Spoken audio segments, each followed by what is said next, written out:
All right, so today we're going deep on the life of Pasang Lhamu Sherpa Akita. Oh, absolutely.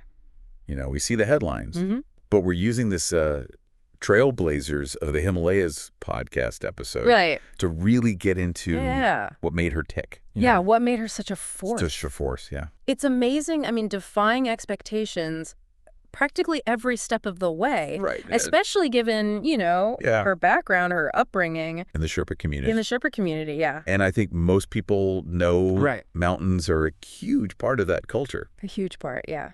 But it's easy to forget how male-dominated mountaineering was. Absolutely. And still is, to a certain extent. To a certain extent, yeah. So to see her rise within that world, Yeah.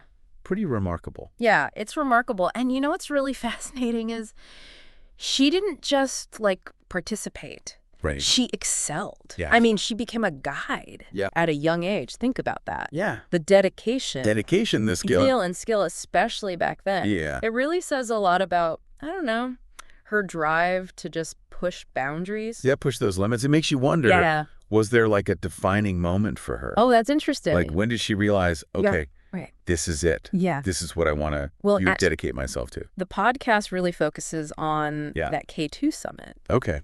And if you know anything about mountains, K2 is nicknamed Savage Mountain for a reason. Okay. Yeah. It's considered far more technically challenging than Everest. Wow. With, deadlier slopes and unpredictable weather. Okay. So for those of us Yeah. who don't spend our weekends hanging off, Right. icy cliffs, Yeah. can you break it down? Yeah. Why is K2 so much tougher than Everest?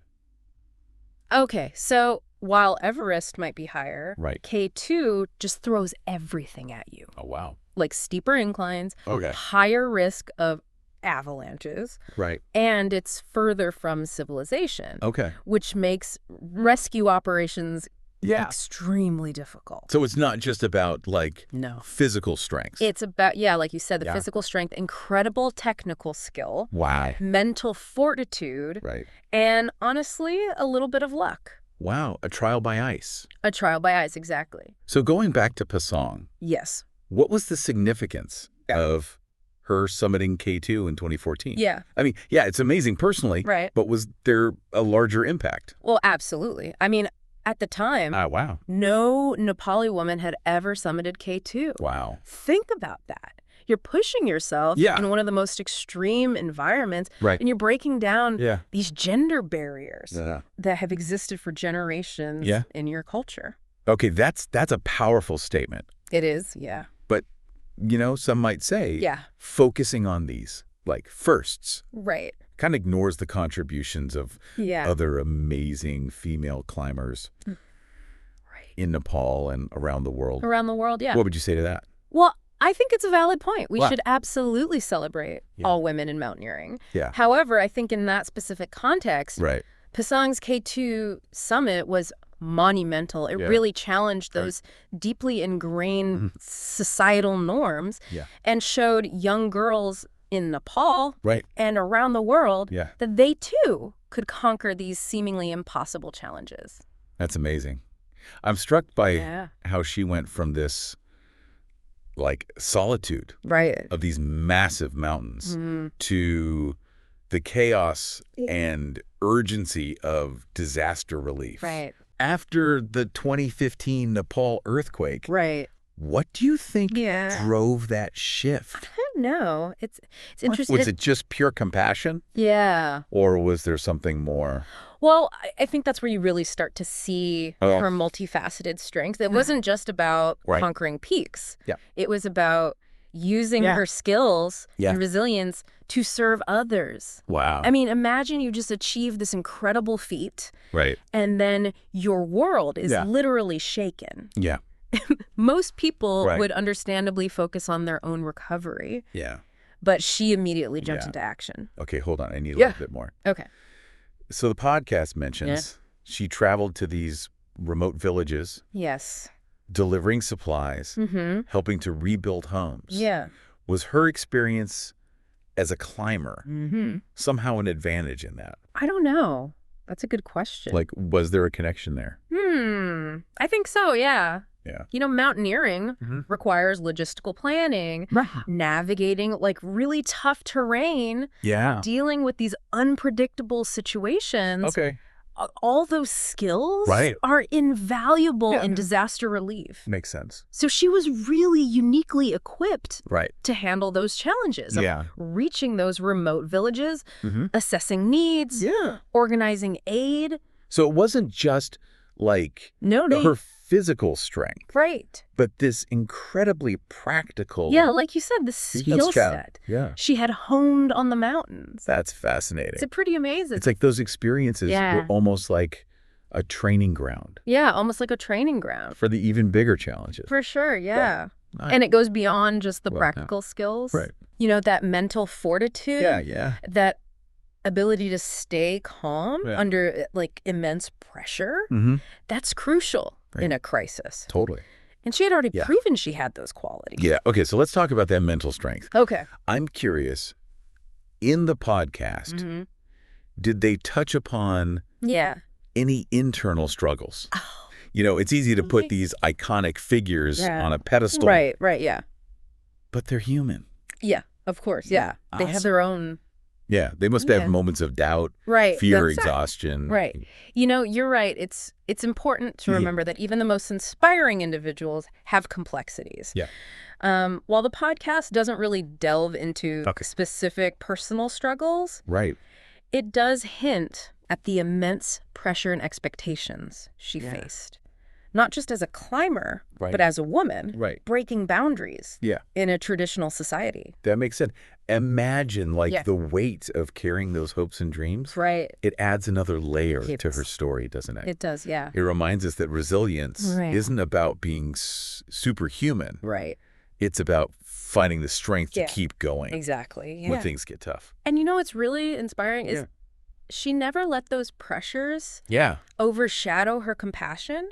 Wow. In fact, it seemed like they fueled her humanitarian work even more. Wow. It's like she understood the power of representation, of showing young girls, especially in Nepal, that they could dream big and achieve those dreams, even when facing adversity. It's like she embodied this, duality. Yeah, the duality, Pushing personal limits. Right. But simultaneously extending a hand to help others. It's amazing. It challenges that idea that ambition and compassion have to be separate things. Yeah.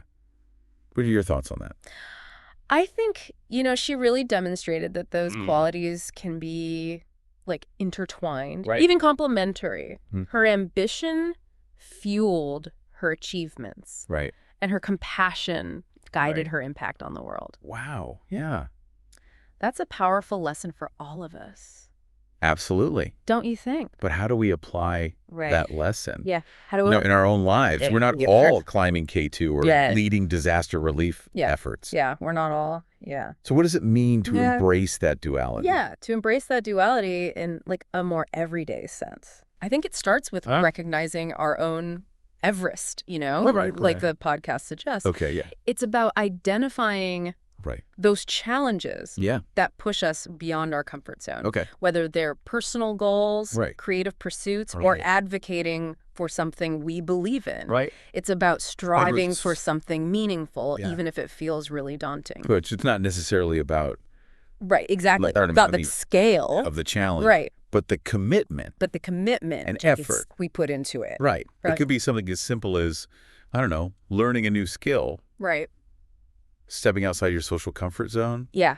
Or just being a more present, supportive friend or family member. Exactly. Yeah. And it's about acknowledging that setbacks are inevitable. The song faced. Right. Her share of disappointments. Failures. Yeah. Throughout her journey. But she never let those define her. Right. She used them as opportunities. Right. To learn, to grow, to come back stronger. Yeah. The podcast really emphasizes how she didn't seek permission to chase her dreams. Right. She just went for it. Yeah, she just went for it. That's a powerful message. It is. Especially in a world where we're constantly bombarded with expectations and societal pressures. Yeah, exactly. It's easy to get stuck in that cycle of self-doubt and fear of failure. Fear of failure, yeah. So how do we break free from that? I think it's about recognizing that we have agency to define our own paths. Okay.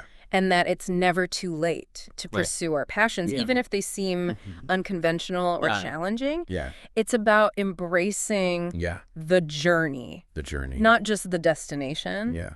And most importantly, I think it's about remembering that we don't have to do it alone. That's a great point. Yeah. You know, Pasang had this strong support system. Right. Her family. Her family, yeah. Her fellow climbers. Fellow climbers. And the wider community. The wider community, yeah. She understood the power of collaboration. And seeking guidance. Seeking guidance. When needed. Right, yeah. Right. And that's something we can all learn from. Right. Building a network of support. Yes. Support, yeah. Whether it's, you know, friends, family, mentors, even online communities can make all the difference when facing our own mountains. Right. It's about acknowledging that vulnerability and seeking help are not signs of weakness, but actually essential components of resilience and resilience. And growth. And growth. It's just incredible, you know, how her story resonates with so many people. So many people, yeah. She wasn't just, you know, this larger-than-life figure conquering mountains. Incredibly grounded. She was incredibly grounded, yeah. Using her platform? Yeah, using her platform. To lift others up. To lift others up, right? Amazing. It's amazing. Did the podcast touch on what her legacy looks like today? Yeah. I mean, it's remarkable, you know? Yeah. Their foundations. Organizations dedicated to continuing her work. Okay. Especially, like, education and empowerment for girls in Nepal. Wow. It's like her spirit lives on. Lives on, yeah. Through these initiatives. Through these initiatives, yeah. Creating real change. That's powerful. It's pretty amazing. And I remember the podcast mentioning that she was posthumously awarded National Geographic's Adventurer of the Year? Adventurer of the Year. In 2016? In 2016. Wow. Yeah. That kind of recognition must have like amplified her story. Introduced her to a global audience. To a whole new generation of adventurers, dreamers, and anyone who needed a little inspiration to push their own boundaries. Yeah, but her legacy goes beyond. Goes beyond, awards and accolades. Awards and accolades, yeah. You know, think about it. Her story continues to be shared. Celebrated. In books, documentaries, articles. Reaching countless people. Countless people. Around the world. Around the world. It's amazing. It's almost like she's become... Yeah. It's like almost like a cultural... Cultural fabric, Fabric, yeah. A symbol. A symbol of, like... Resilience. Resilience. Determination. And the boundless... Potential. Of the human spirit. Potential, yeah. I bet there are people listening right now. Oh, absolutely. Who feel a personal connection. Oh, personal connection. Yeah. To her journey. That's powerful. Even if they've, you know. Right. Even if they've that foot never climbed a mountain. On a mountain. Yeah. Yeah. That's the beauty of it. That's the beauty, yeah. You don't have to be. You don't have to be. A world-class climber. A world-class climber. To find inspiration. To find inspiration, yeah. In her story. In her story, it's about recognizing we all have our own mountains to climb our own challenges. To overcome and then but this strength, to do so. It's a reminder that heroism doesn't always involve these grand gestures. Gestures, Sometimes it's about those everyday acts of courage, kindness, perseverance, that we choose to embrace. It's about the choices we make. It's about the choices, What's fascinating is how Pasang's story serves as like a beacon, you know, illuminating the path for those who dare. To dream big and live a life that's both meaningful and impactful. And impactful, She showed us that possible to make a difference. To make a difference, yeah. Even when starting from the most humble. The most humble beginnings. It's been incredible. It has. Exploring the life and legacy. It really has. Of Pasang Lhamu Sherpa Akita. Such an inspiration. A true trailblazer. A true trailblazer, yeah. Who left an indelible mark. Indelible mark. On the world. On the world. Her story is a testament. It is. To the power. The power, yeah. Of the human spirit. It's a human spirit. To overcome adversity. Shatter expectations. And inspire generations to come. And inspire, absolutely. And as we wrap up this deep dive. Into her extraordinary life. Her extraordinary life, yeah. We leave you with this question. Okay. What mountain will you choose to climb? That's a great question. What impact will you make on the world?